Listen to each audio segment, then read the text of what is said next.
Welcome back to Hannity. Now, tomorrow, the Republican-controlled House of Representatives is set to vote on a bill that would repeal Obamacare. Now, just how significant a vote is this? Joining us now in a Hannity exclusive, the brand new Speaker of the House, Paul Ryan, is with us. Congressman from Wisconsin, welcome back, sir. Happy New Year, Sean. How you doing? Happy New Year to you. Okay, tell us about this vote. There has been a lot of angst about not being able to repeal or replace Obamacare. Right. And a lot of people have wanted, including myself, the power of the purse to be used to stop it. Tell us what this is going to do. Yeah, so we've been at this, for 5 years now.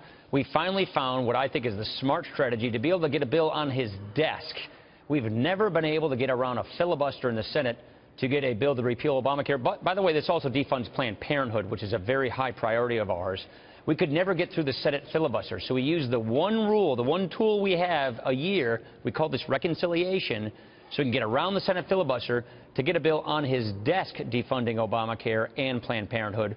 We're passing that tomorrow. I fully anticipate the president will veto this. But, I mean, how many times have we been saying we want to put bills on his desk that say who we are, what we believe versus what he believes, and that he will veto? Then we'll have a veto override vote on that later in the month.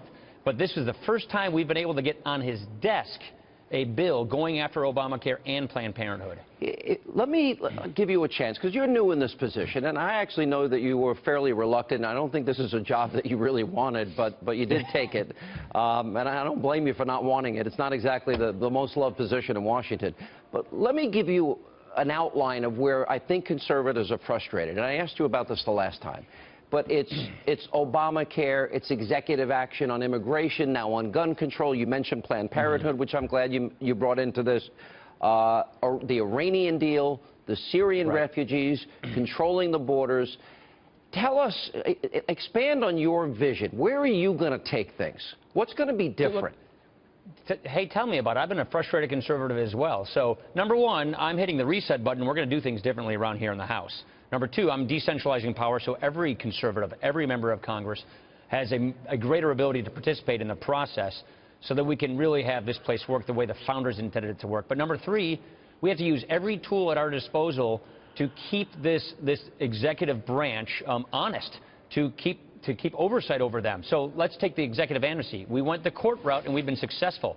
We're going after the president in court on Obamacare issues as well. We're succeeding in court there. We've used the power of the purse with riders on a whole host of things, pro-life riders, Internal Revenue Service riders, EPA riders. And at the end of the day, Sean, what really matters, though, is winning an election.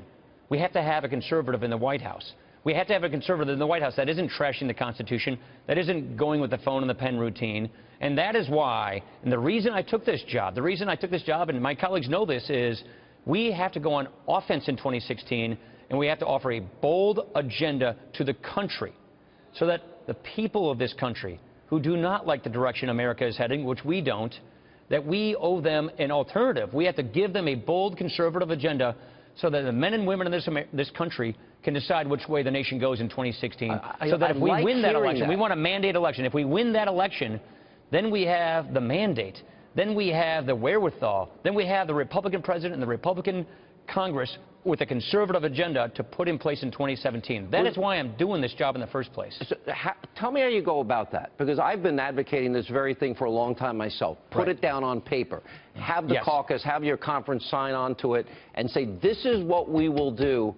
But people still, we're trust and verify. People are still angry over 2010 Obamacare, as you pointed out, 5 years. And they're also mad about executive amnesty, which I would argue emboldened the president to move forward on the gun issue this week. That's right, but we've been successful in executive amnesty. Notice it hasn't happened. Why? Because we've been succeeding in courts. We've had 3 good court rulings on this. That's true. Look, so we've succeeded on that one. I'm beating that one back. And so, yes, here's what he's going to do. Just by the way, I'm going to digress for a second. He's going to give us a distraction every single week. This gun issue, it's clear he's hostile to the Second Amendment. There's no loophole here. He's just frustrating the Second Amendment rights of law-abiding citizens. And he wants to distract us also so that we are not looking at his failures, like a failure to confront radical Islamic terror, a failure to defeat ISIS. And he wants to get us off our game to offer a bold conservative agenda to the country. We're not going to take these distractions. We're going to deal with these issues in the smartest way we can think of dealing with them.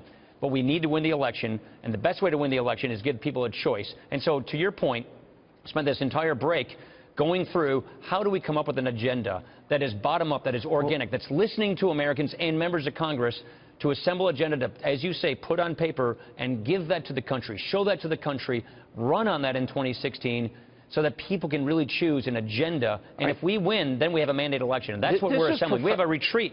Yeah. We have a retreat in 10 days where we're going to go start working on this and then rolling this out as the year goes on. All right,